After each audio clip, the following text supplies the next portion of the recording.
Cette étude analyse le contrôle selon 7 modèles qui ont été identifiés. Ce sont des modèles qui sont du contrôleur limité, ce qui est un contrôle qui ressemble à ce qui est à la place dans le domaine de la législation, au expert, qui est un contrôle exercé par les commissions de ce Parlement via ce qu'on peut appeler le forum public, où c'est en plénière que le contrôle a eu lieu, et finalement le contrôle exercé par le Parlement qui est vraiment vaste et qui est donc européanisé.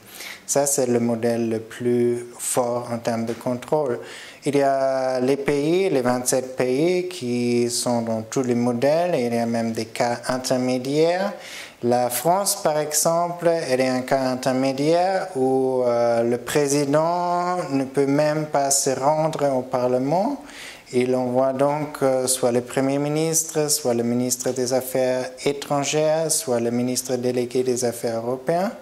Et d'autres pays comme le Luxembourg ou la Bulgarie sont plutôt des exemples d'un contrôle limité.